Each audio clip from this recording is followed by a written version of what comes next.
bienvenue à toutes et à tous ici à bord de notre vélo taxi. Je vous conduis est à Nantes aujourd'hui pour faire la connaissance d'Anaïs Vivion, fondatrice de BeUp, mais pas seulement. Bonjour Anaïs. Bonjour. Merci de nous accorder une petite parenthèse dans l'emploi du temps sous le soleil nantais. Bah écoute, avec grand plaisir. C'est vraiment très agréable et surprenant comme échange. Exactement, oui, c'est le format de Je vous conduis. Donc BeUp. On commence par ça, même si je sais qu'il n'y a pas que ça dans l'histoire de la dirigeante que vous êtes. On parle de fabrication d'applications, d'un laboratoire qui les conçoit. Alors ça commence il y a longtemps, puisque vous aviez, enfin il y a longtemps non, pas très longtemps. Une dizaine d'années. Bah ouais, quand même. Ouais, ça laisse un beau recul. Et en fait, avant, c'était une plateforme no-code, donc une plateforme qui vous permettait de créer des applications mobiles en ligne sans connaissance technique. C'est comme ça qu'on s'est créé. Ça s'appelait la BeUp Factory. Ouais. Sauf que l'essor des plateformes no-code, c'est plus maintenant. Donc, c'était trop tôt. C'était trop tôt. On n'était pas sur le bon time to market, si on peut dire. Mais c'est ce qui nous a fait connaître et c'est ce qui nous a permis d'accompagner plutôt des grandes sociétés sur leurs projets en sur-mesure. Pour les aider à utiliser le mobile dans leur business ou proposer des services à leurs utilisateurs. Donc notre métier, c'est plutôt d'accompagner des entreprises à développer des applications spécifiques. Vous dites nous parce que vous n'étiez pas toute seule dès le départ de cette aventure. C'est une co-création. Exactement. Moi, j'ai cofondé l'entreprise avec deux associés, Yann et Cédric. Et ils sont toujours dans l'histoire. Et ils sont toujours dans l'histoire. Alors aujourd'hui, on en est où? Combien vous êtes? Et qu'est-ce que vous faites? C'est quoi le cœur de l'activité? Et aujourd'hui, on est une quarantaine. Et vraiment, notre cœur de métier, c'est d'accompagner les entreprises à imaginer des usages sur mobile, ou en tout cas à les refondre ou à les faire évoluer. La meilleure manière d'illustrer mon métier, je ne sais pas si vous cuisinez. Oui. Vous êtes peut-être utilisatrice de l'application Marmiton. Ah par exemple. Et oui. Voilà. Donc c'est une application qui est développée par nos équipes, qui a été reprise il y a 2 ans. Et du coup, on a aidé l'entreprise à la développer et à retravailler toute la partie design et positionnement du produit. Vous étiez avec ce profil technologie du numérique d'emblée, ou c'est venu finalement au fur et à mesure? Alors moi, j'ai fait une école plutôt de commerce en alternance. D'accord. Donc rien à voir avec le numérique et la tech, si je puis dire. Mais mes 2 dernières années d'études en alternance, j'ai intégré une start-up qui s'appelait 8Motion et qui en 2008-2009 faisait de la cartographie et de la réalité augmentée sur mobile. C'était assez précurseur. Ouais. Et je me suis vraiment passionnée pour cet univers de la tech. Et notamment, je trouve, quand on est créatif ou plutôt dans un milieu de marketing, de se dire que c'est très rapide de créer des usages, des outils numériques avec le logiciel en tout cas. Et dans la tech, vous avez des responsabilités d'ailleurs à Nantes? Eh bien, il semblerait, oui, que je m'investis un petit peu pour l'écosystème, du moins. D'accord. Parce que j'ai la présidence, en effet, de la French Tech. La French Tech, est-ce qu'on peut rappeler en quoi ça consiste et surtout votre mission à vous? Alors moi, en fait, ma mission, pour rappeler un petit peu le contexte, à Nantes, on a une super asso qui s'appelle la Cantine du numérique. Oui. Et qui, du coup, qui n'est pas loin d'ici. Qui n'est pas loin d'ici, voilà, et qui est une association qui a été cofondée par les professionnels du numérique, pour les professionnels du numérique. Et donc, il y a un conseil d'administration, dont moi, je fais partie.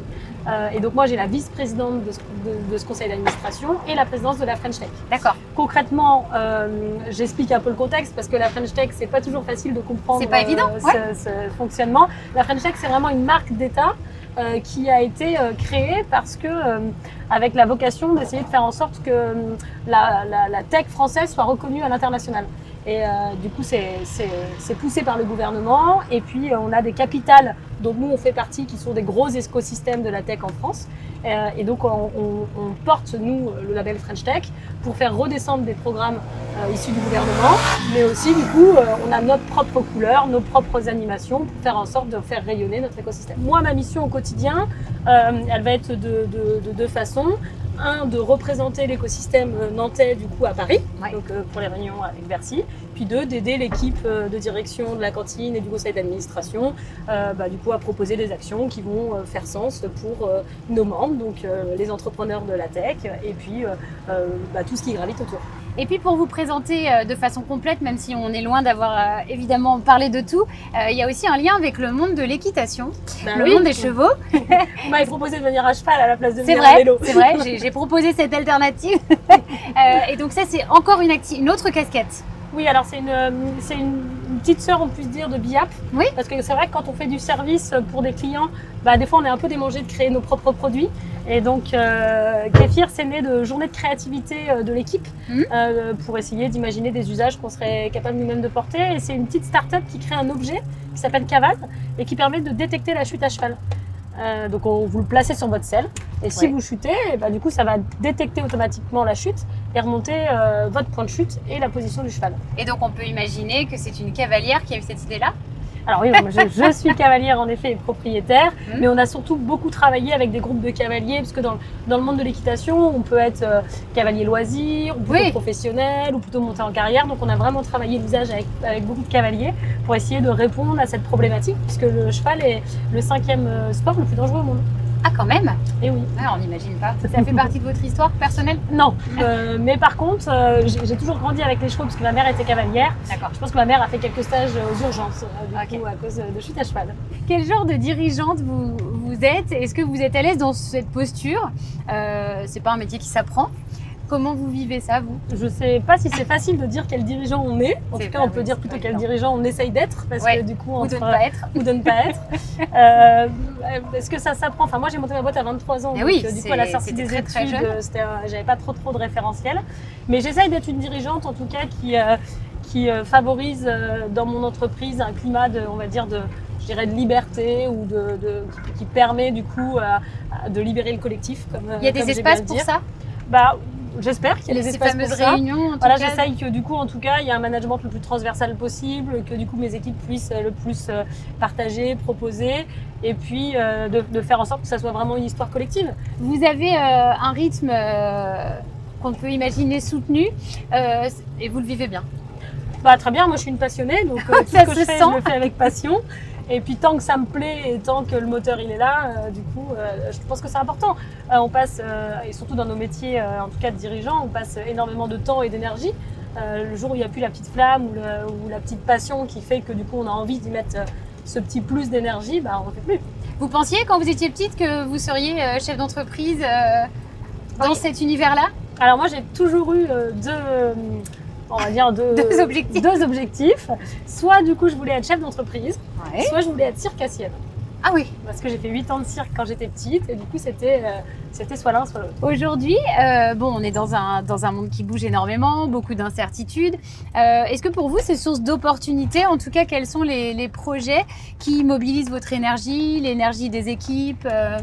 En tout cas, ce qui concerne l'actualité, moi je suis très en réflexion et maintenant j'y mets beaucoup d'action pour le coup, surtout sur le sujet du numérique responsable. Oui. C'est vrai qu'il y a encore, je dirais 2 ans, j'avais pas conscience que dans nos métiers du numérique, on puisse faire quelque chose pour l'environnement, mais pas que l'environnement, parce que du coup, tout est numérique aujourd'hui. Il y a aussi des personnes qui sont un peu éloignées du numérique. C'est vraiment des sujets qui me prennent pas mal de temps, sur lesquels je travaille. On a recruté une personne dédiée sur ce sujet. D'accord. Et je me suis pas mal formée, notamment avec la fabuleuse équipe d'Open Launch. Je sais pas si vous les avez rencontrés. Non, pas ici en tout cas. Voilà, donc, mais oui. Donc voilà. Et donc, c'est vrai qu'il y a toute une orientation, en tout cas, au sein de mon entreprise.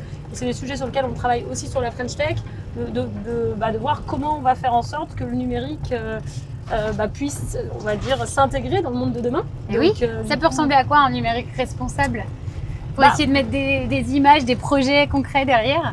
Pour moi, un numérique responsable, c'est déjà aujourd'hui, comme il y a eu un essor du numérique qui est très fort, il y a aussi des travers du numérique. Donc déjà, c'est un numérique qui est utile, qui fait attention de bien prendre en compte toutes les diversités, qui reste accessible au plus grand nombre. Donc, par exemple, les personnes handicapées ou les personnes qui ont plus de difficultés à avoir accès au numérique. Ouais. C'est aussi un numérique raisonné. Ça veut dire quoi? Ça veut dire pas arrêter l'usage du numérique, mais ça veut dire faire en sorte de doser et de développer des choses qui ont du sens, pas forcément être sur l'outrance du développement et d'autres types d'usages. Donc voilà.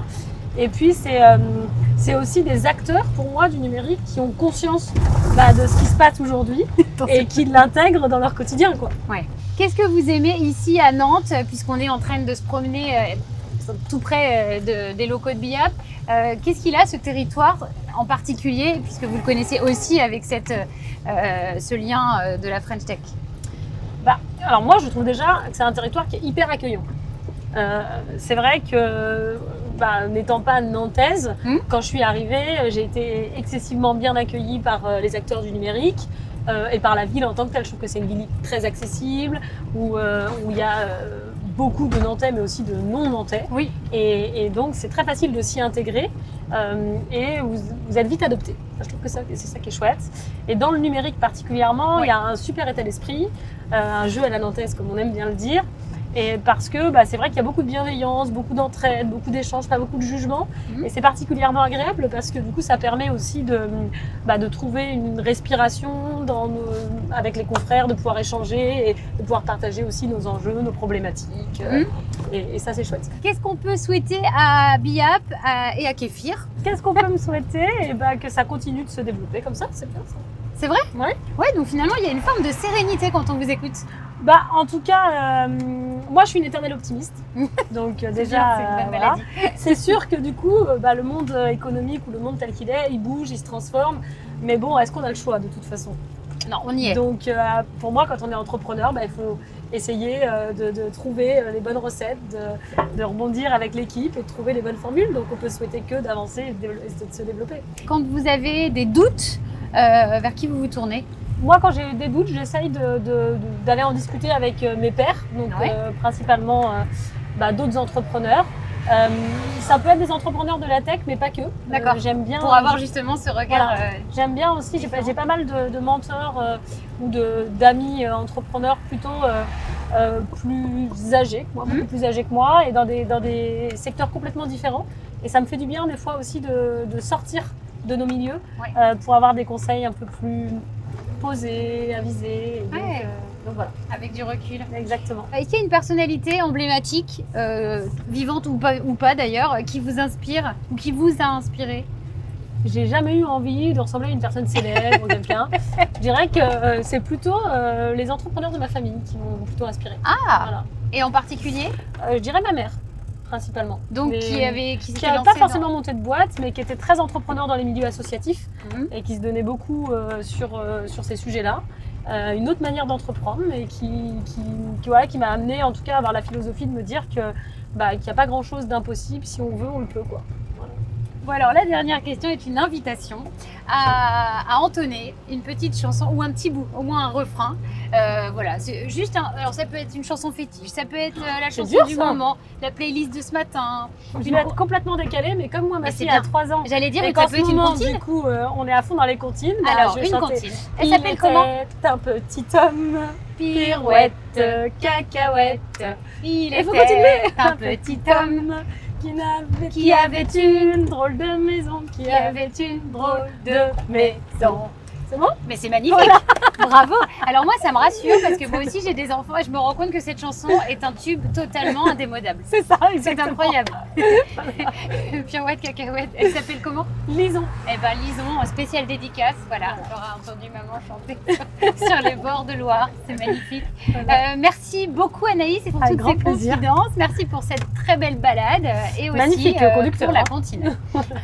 Merci à vous d'avoir été au rendez-vous et à très bientôt pour un nouvel épisode de Je vous conduis. Je vous conduis vous a été présenté par CIC Ouest.